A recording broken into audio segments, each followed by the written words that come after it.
And we say, what is going on, everybody? It is time. It is time to preview the big games. Now, I'm going to keep looking at the big games. But this one in particular, let me fix this. I figured I'd dress up for it. It being my team, the Alabama Crimson Tide, right?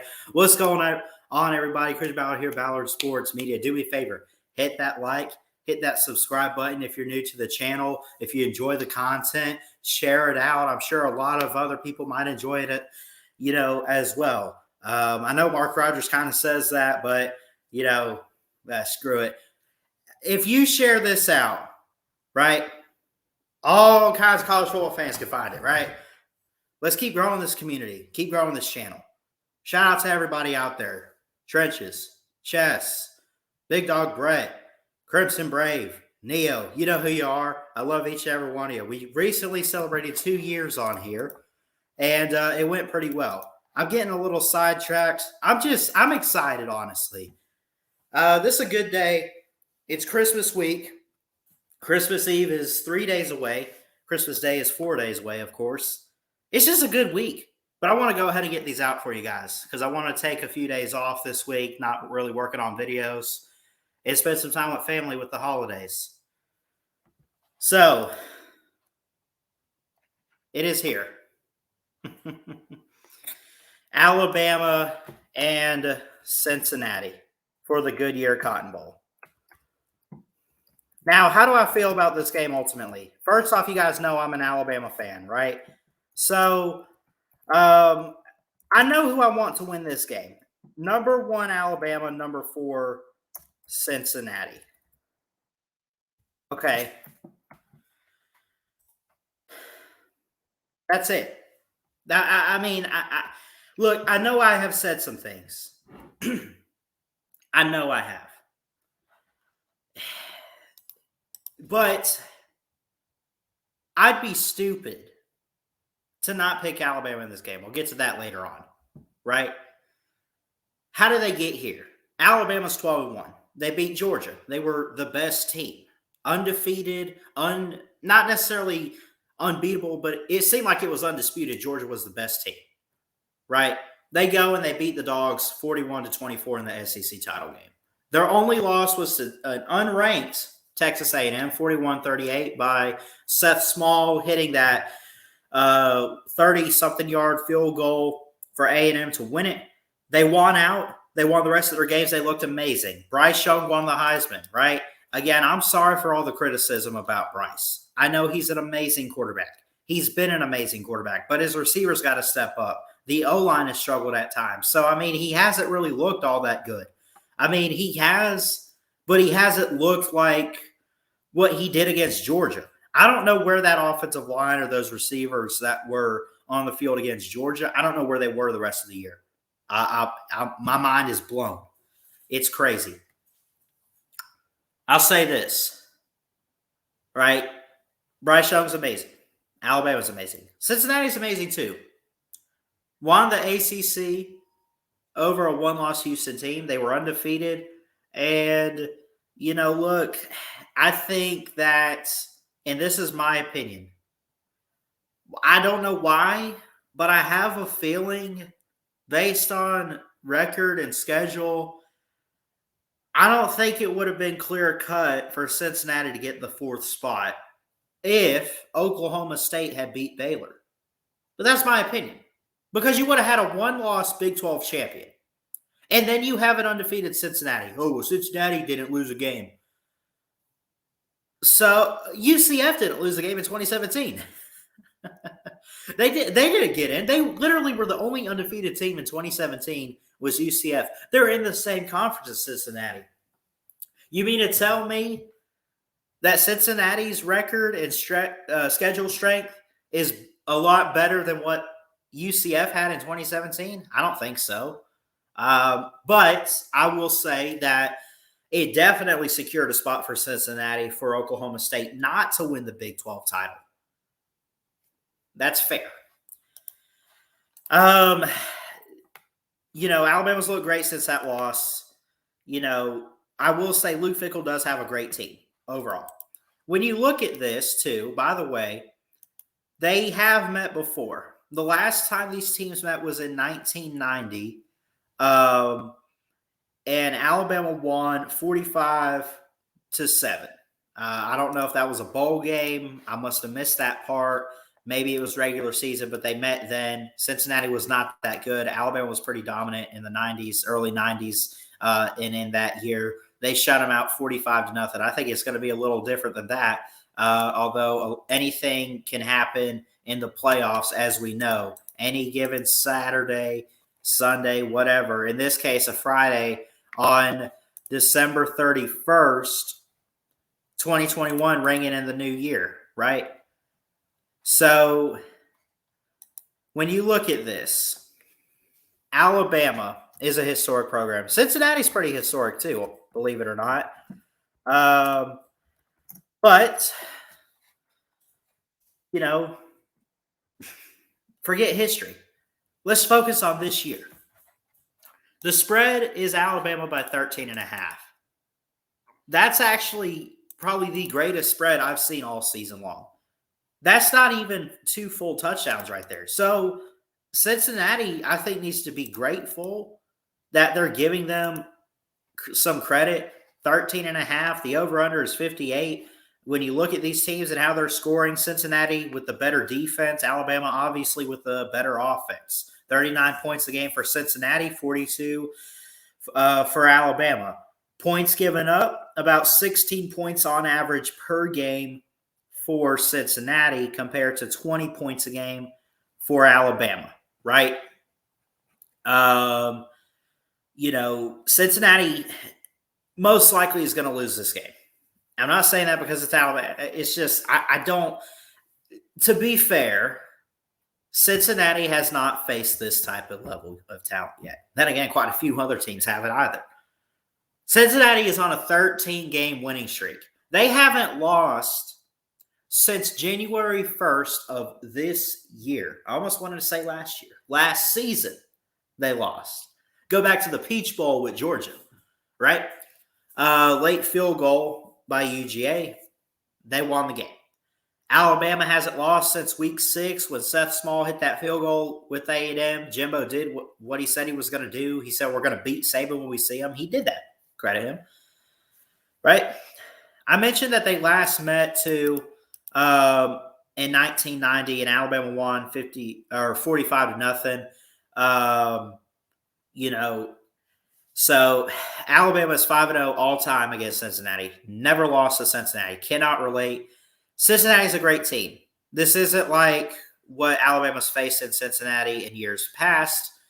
I really do think, and I said this, I do think that the committee got the 4 best teams right for once. For once, I think it's clear that we look at this and say, these are truly the 4 best teams, and these could be some great playoff games. Again, 13.5-point spread, Bama, right? This game, 3:30 Eastern on ESPN on New Year's Eve. I'm going to have to work, at least what the schedule says right now. I'll be at work like all day on New Year's Eve. So I'm probably going to miss both of these games, sadly, at least up until maybe halfway through the Georgia game, which is the later game, I think at 7 o'clock on New Year's Eve. But again, I be pulling for my side, be hoping for it. And I think it's going to be a good one. You look at the quarterbacks, line them up here. Desmond Ridder, 234 of 355, 3,000-plus yards throwing, 8 picks, 30 touchdowns. Not bad. Bryce Young, a bit better. But, I mean, you got to give props. I mean, it's not like a major gap between the two. He's got 43. He's got 4 picks. 43 touchdowns, 4 picks. Over 4,000 yards throwing, 314 of 462. You look at the running backs comparison, literally 200 carries for Jerome Ford, over 1,000 yards rushing, a lot more than Brian Robinson, who still also has over 1,000 yards rushing. He's got 14 rushing touchdowns off 223 carries. Jerome Ford with 200 carries, as I mentioned, for 19 touchdowns. So Jerome Ford with more yards and rushing touchdowns, on less carries than Brian Robinson. Now, they really, they give him the ball a lot. But I'll also say that, again, who has Cincinnati faced that they're going to face on New Year's Eve? Who have they played? I don't, Uncle Lou, who had they played? I'm not saying that the teams they played are bad. But again, compare it to what Alabama's faced. They struggled against a team like Florida. They struggled against LSU. They struggled even a little bit against Georgia. But, off to a slow start, but they picked it up. Bama's played some tough defenses, especially in that Iron Bowl. But overall, you got two amazing quarterbacks. Desmond Ridder, probably one of the top guys, well, definitely one of the top guys in the draft this upcoming year. Bryce Young, the Heisman winner, possible number one pick in a couple years. I guess would be the 23 draft.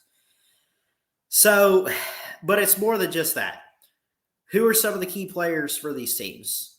I would watch 4 players in this game, and this is besides the quarterbacks. 4 players that stick out to me in this game that could be game changers for Cincinnati. Joel DeBlanco is a linebacker. He leads the team in tackles for Cincinnati at 106. On the year, he is second in sacks behind Curtis Brooks. He's at 5.5. Curtis Brooks with 7.5 sacks on the season. He is, he's an incredible defensive back, but, he's also on Cincinnati's team. Curtis Brooks is.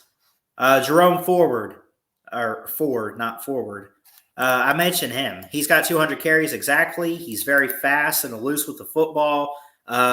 He's got a mean stiff arm too. Jerome Ford, you give him the ball, you better hope that you're a fast defensive back like a Will Anderson. We'll get to Bama's players in a second. He's got exactly 200 carries, as I mentioned, 1,242 yards. He's got 19 rushing touchdowns. Alex Pierce is a senior receiver for him. He's got 50 receptions, 8 touchdowns, 867 yards. And on average, he's getting about 15 yards after catch. He's got great speed. He's got hands. He can grab the football. And when he takes off with it, you better hope you don't let him get by you, because if he gets by a defensive back, he's probably gone. Like I said, he's a speedy receiver, Alex Pierce is, and he's their best receiver. And I think he could have a great game truly against Alabama's secondary. Ahmed Gardner, speaking of secondary, the best corner in the draft, potentially. Great hands, very fast. He's got 3 sacks on the year, 35 tackles. He's got a fumble recovery. He's got 3 picks on the season. He's incredible. He's a top corner in the draft. A lot of people think he could go in the top 15, at least from what I have heard.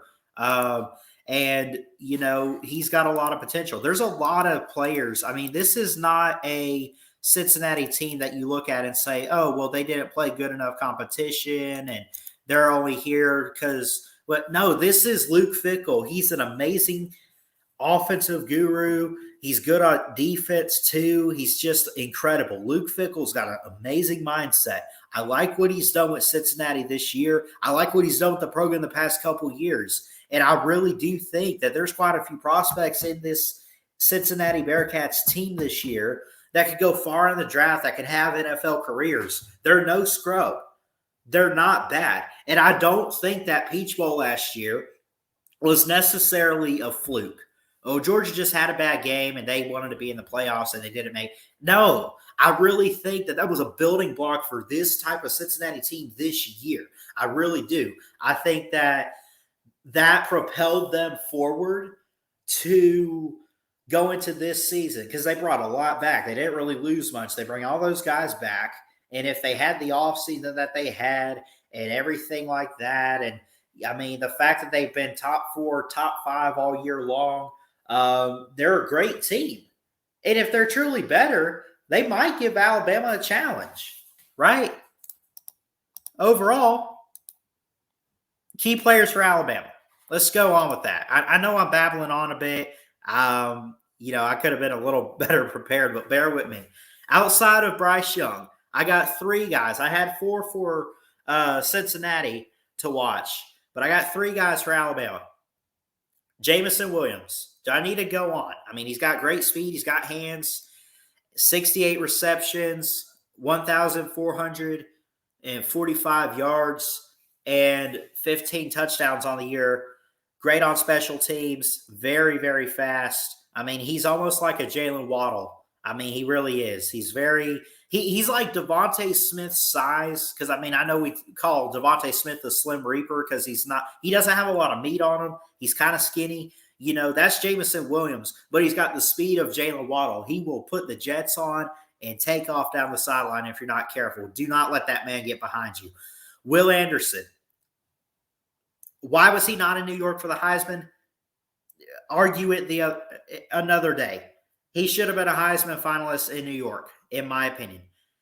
Georgia might have the number 1 defense, but Will Anderson does lead the nation with tackles for loss at 31 and with sacks, 15.5. He's very fast and efficient to pressure offenses, get in the quarterback's face, take him down, put his hands up, big man going out there making big plays. Will Anderson's going to be key. If he can get pressure on Desmond Ridder, it's going to be a long day for Cincinnati's offense, because Cincinnati is going to be driven by Desmond Ridder and what he can do in the pocket, the plays that he can make, and step up and have his receivers. And even Jerome Ford, the running back for Cincinnati, is really good. If he's in the backfield, you better hope your offensive line is blocking Will Anderson, so that way y'all can have a good game plan and go down and try to score on this amazing Alabama defense. I threw in 3 players for Alabama, as I mentioned. I'm going to put this guy in there. Jacory Brooks is a receiver. Can we start this man full-time?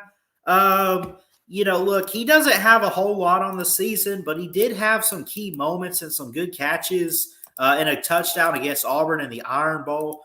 When you look at it, amazing hands, great speed and awareness to catch the football. He's got 5 receptions. He's only got 5. He's got 5 catches on the year. 5. Oh, so how is he good? Well, let me tell you this. He's caught the ball 5 times. He's got 3 touchdowns. So 3 out of 5 of this man's catches are touchdowns in the end zone.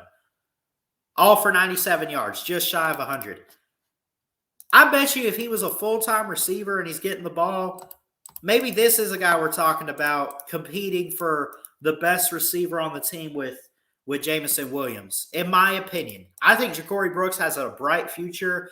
I've also heard some news, too. Speaking of receivers, I heard Nick Saban's press conference this week that Ajay Hall is practicing with the Tide in practice, and that he's not only practicing, he is looking really, really good, according to Coach Nick Saban. Now, Ajay Hall, I think, started out on the season. He had a heck of a spring game, turning his back, going up, making Devontae Smith-type plays, just catching every ball in the spring game that he could, making big plays. He's got 2 receptions on the year for 20 yards. But again, we haven't really seen him since the Miami game, where he caught 2 passes then. I think he's got a bright future. I think if a guy like Ajay Hall, see, that's what I think. I think with Alabama's offense, and I think this is the key issue, you don't have the right guys out there catching the ball. I don't like Slade Bolden this year. I mean, I get Jamison Williams. Now John Mechie's down. Cameron Latu is an okay tight end. He's not bad. Billingsley, Trayshawn Holt, whatever, right? We're also trying to pass the ball to Brian Robinson. We got to let some guys like Jacory Brooks and Ajay Hall go out there and make big plays. And look, I'm not saying they're going to play in this game. I don't know. I'm not saying they even have to. I think they have a chance, especially Ajay Hall, because I mentioned Nick Saban said in his weekly presser this week that he's made some great plays in practice. I would go back and find his presser, and maybe I'll put it in the description. I don't know. But go back and listen to it, because he says he's really pleased with the progress Ajay Hall has made this season, and especially getting back out there this week and being able to just practice with the guys ahead of the Cotton Bowl.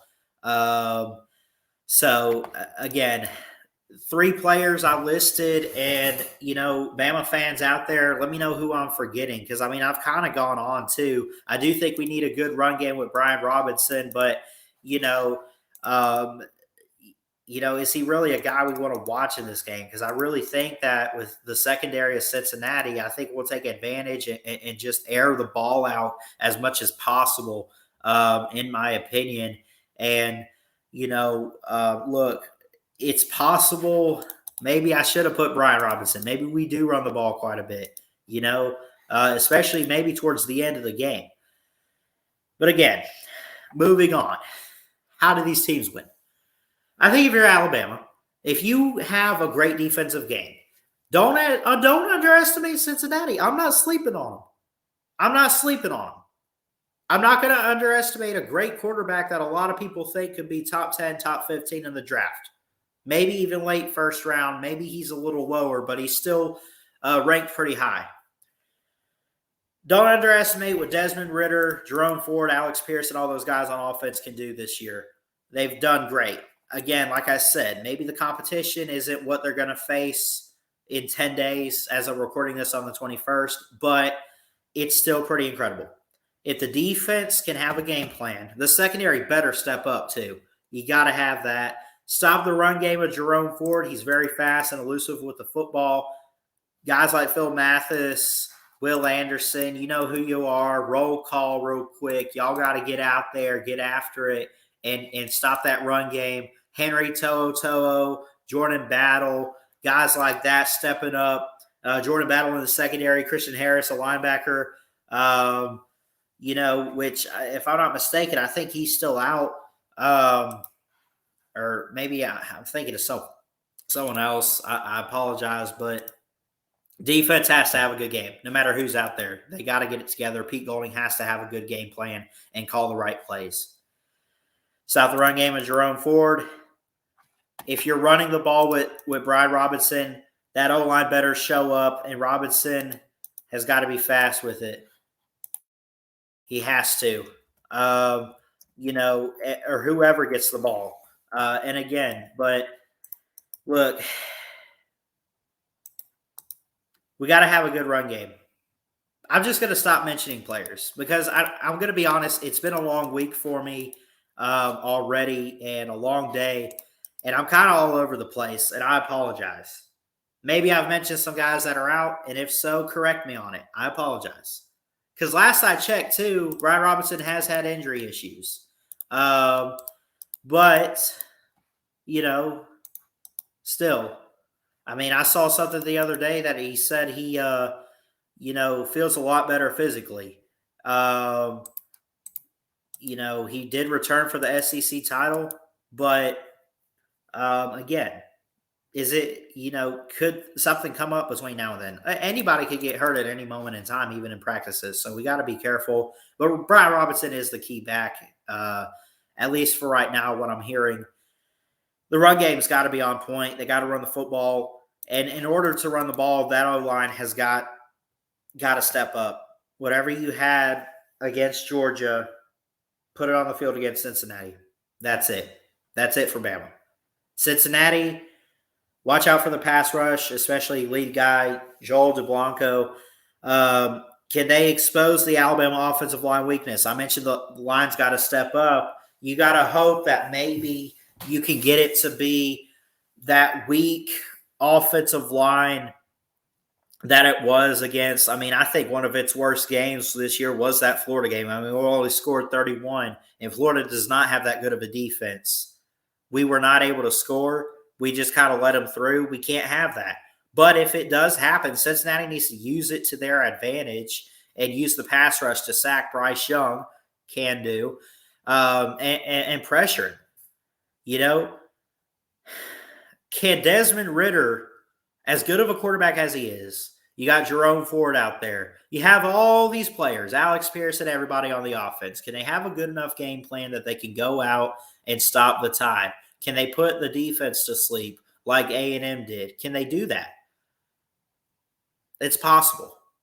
The secondary has to cover the receivers like Williams, Bolden, And I'll even throw in a tight end or two like Cameron Law too. Whoever's out there, the secondary's got to step it up.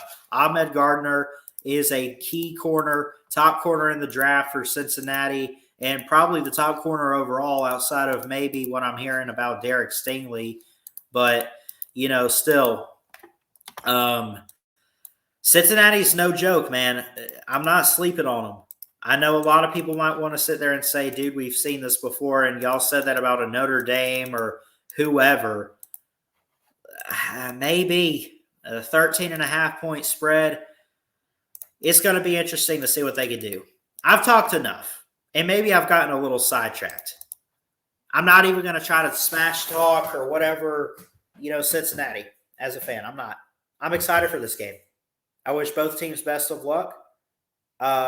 And don't forget, I'll do a Georgia-Michigan preview here pretty soon as well. Get it out this week for you as well.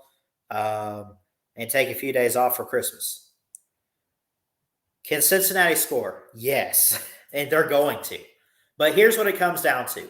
I do think Alabama's going to win this game. I do think Cincinnati could win. Let's just be honest and call it what it is. Alabama is Alabama, and they're going to be Alabama, and they already took their loss this year. I think part of why they beat Georgia was because they were fueled by the just bad defensive performance against a team like A&M. I think they're still using it, and I think they're driving to potentially back-to-back championships. Again, I mentioned the spread is 13.5. Yeah, I mean, it'll be something. I think they come close. I'm going to say a 12-point victory. That being said, folks, I'm going to give you 40-28 Alabama, and I think they get it done over Cincinnati. But again, you guys comment and let me know what you expect to see in this game. Let me know about some key players, maybe some key points that I might have missed. Again, I apologize. I know I've kind of babbled on. I kind of got it all prepared and everything. It's kind of been a long day for me as well, but I'm excited for this game. I wanted to go ahead and make this one and get it out for you. And then I'll also get the Orange Bowl out this week as well. And we'll look at Michigan and Georgia. That's going to do it for me. Hey, do me a favor. Hit that like, hit that subscribe button if you're new to the channel. I hope everyone has a very Merry Christmas. Jesus loves you. I love you guys. Keep your head up. God bless. And as always, roll tide, roll. Ballard Sports Media. Check it out. Love y'all. Have a good one. Merry Christmas.